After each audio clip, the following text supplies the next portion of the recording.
A commonly asked question is, why don't they just fly Starship and Super Heavy from Boca Chica to Florida? Let's see whether that's possible. I did a video on shipping Starship and Super Heavy by sea. You can see a link up in the corner. Our goal is to get both Starship and Super Heavy from the factory in Boca Chica, Texas, to pad 39A on Kennedy Space Center without using a barge.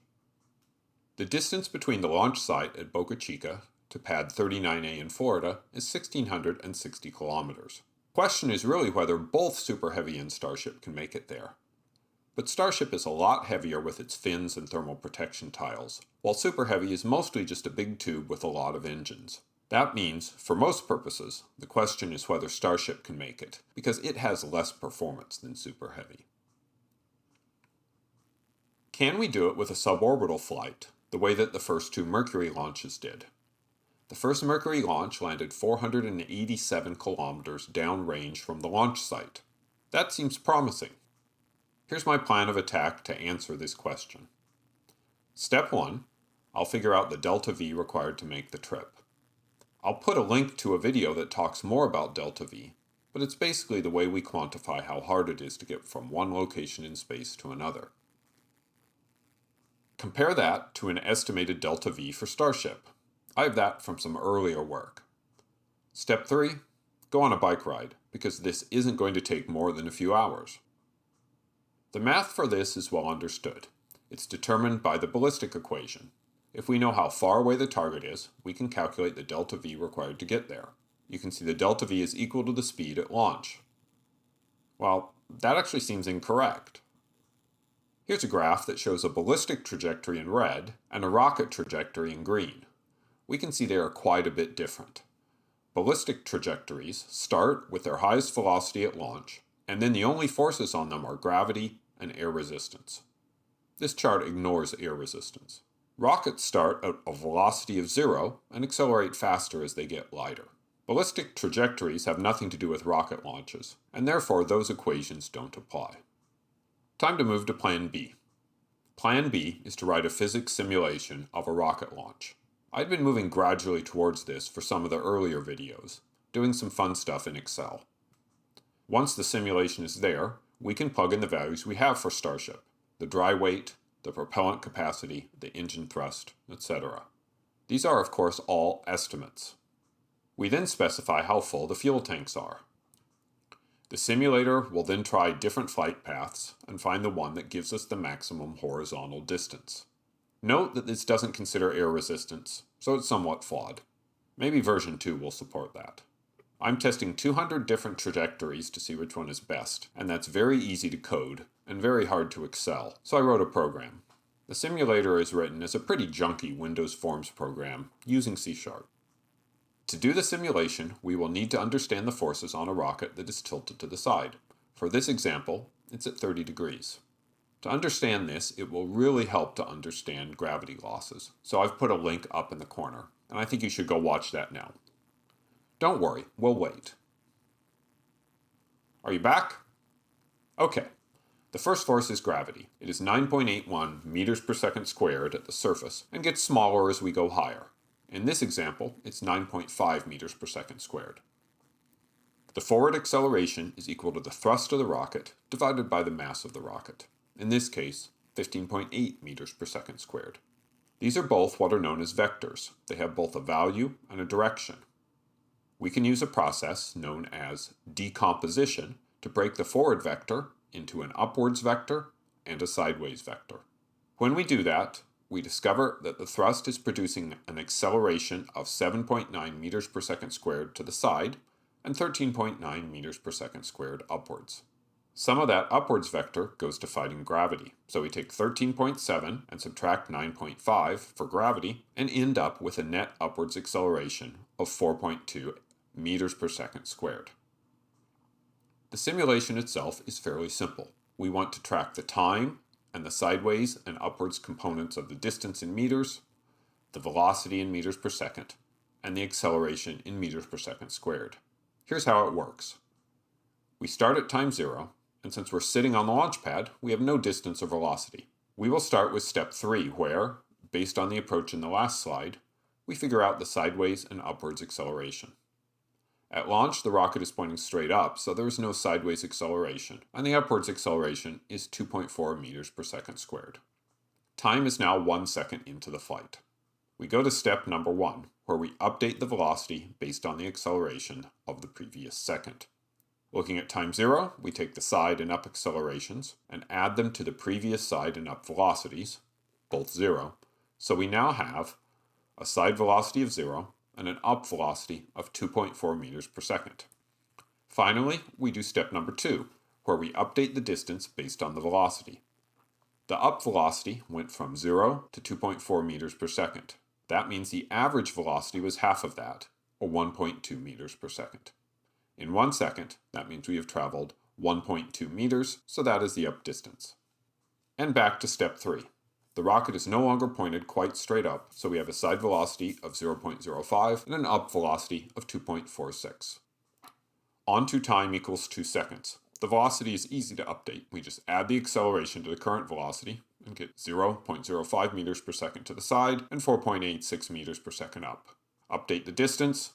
The sideways distance is the average of the current velocity and the previous velocity, or 0.025. The up distance is the average of 2.4 and 4.86, plus the previous up distance of 1.2, or 4.83 as the up distance.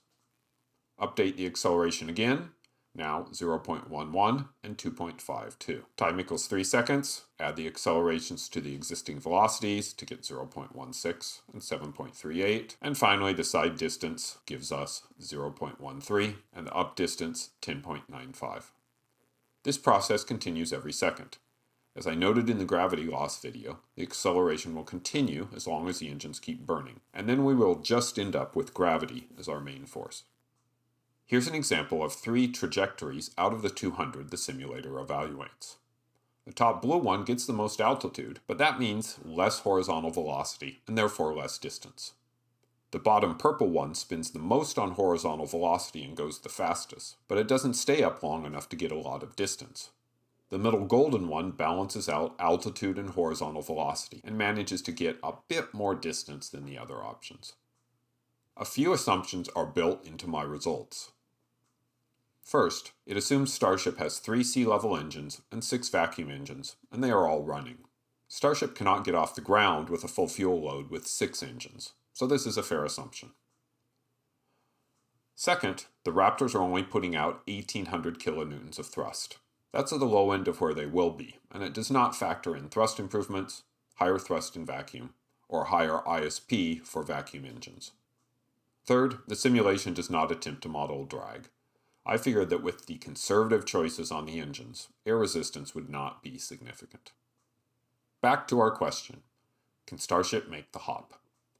A Starship with 100% fuel can go 4,740 kilometers, and a Starship with 33% fuel can go 1,800 kilometers. So Starship can make the hop. Starship can easily make the hop. But there's a problem. As Starship launches, the impact zone, if something goes wrong, will proceed along the flight path. There are a number of people who would be unhappy to be put at risk, including Disney World, Universal Studios, and the 8 million people who live on or near the flight path. It's therefore very unlikely that the FAA would allow such a flight with an unproven rocket. Sigh. Direct flights are out, so the answer to the question is Starship can't make the hop.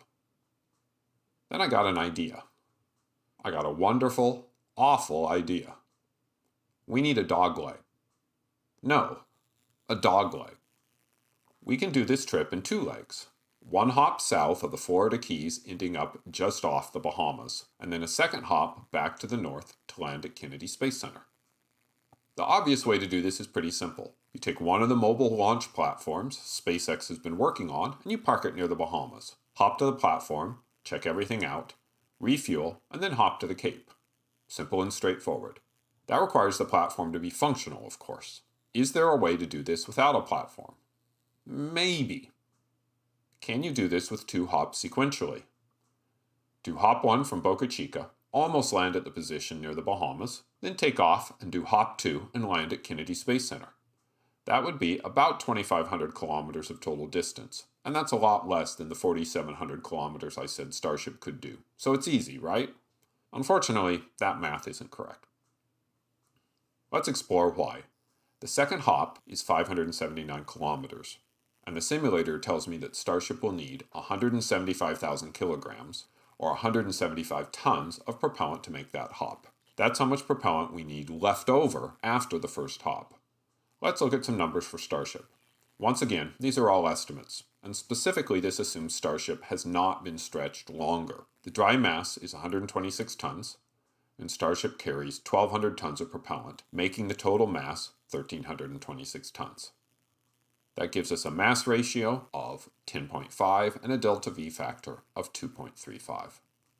Here's a link that talks more about delta V. How does this change if we need to reserve 175 tons for fuel for the second hop? That will add 175 tons to the dry mass and subtract 175 tons from the propellant mass. That gives us a dry mass of 301 tons, and that takes our mass ratio all the way down to 4.4 and the delta V factor down to 1.48. That's a lot less than 2.35. Running the simulator, that gives us a hop 1 distance of 1,443 kilometers. That's a lot less than the 1,924 kilometers that we need. How can we fix that? What if Raptors have 2,000 kilonewtons of thrust instead of 1,800 kilonewtons? That gets us 1,562 kilometers. Still not enough. What if Starship is stretched so it carries more propellant? We don't know what the details are about that, but it's probably not enough. What if Starship can use the fins to glide farther? Maybe, but just maybe. Probably not. I don't think these work. Another concern. Starship is designed to land with about 175 tons of mass. Will Starship stay intact at the end of the first hop if it masses 300 tons? Other ideas, probably stupid ones. I haven't simulated any of these. Don't re-enter the atmosphere. Come down to 60 kilometers and burn your engines to go up and change direction at the same time. The challenge with this is you have a velocity of several thousand meters per second east, and you need to cancel that and go north. You probably don't have enough energy to do this. Or you could start the re-entry and use the atmosphere to lose most of your horizontal velocity, then relight your engines to take off before you reach the surface. You have a lot of vertical velocity that you need to cancel out, and probably not enough energy to do that. I don't think these work either. If we can't do it with Starship, what about Super Heavy? With 20 engines, Super Heavy can do the second hop on 235 tons of propellant, and reserving that amount leaves it with a range of 2,875 kilometers for the first hop. More than enough. This is assuming it can handle the re-entry with that much fuel, but it will have some extra fuel it could use for a re-entry burn to reduce the forces it experiences. I'm going to say this is probably possible. Here's a hybrid approach. Super Heavy can launch with Starship on top and give it enough energy to finish the first hop. This gives plenty of margin for Starship to use its engines to re-entry more easily. Super Heavy returns to the launch site and then performs a later flight where it hops by itself. This is actually practical, if you define practical as a guy who did an amateur analysis can't come up with an obvious reason why it won't work. What did we learn? Direct hops are possible, but probably not feasible due to flight path concerns. A hop to a floating platform and then a second hop is feasible. A double hop with Starship by itself is probably not feasible. A double hop with Super Heavy by itself is probably possible. And finally, a Super Heavy toss of Starship is probably possible. Will they do this? Well, I actually have no idea, but I thought it was fun to talk about. If you like this video, please tell your friends.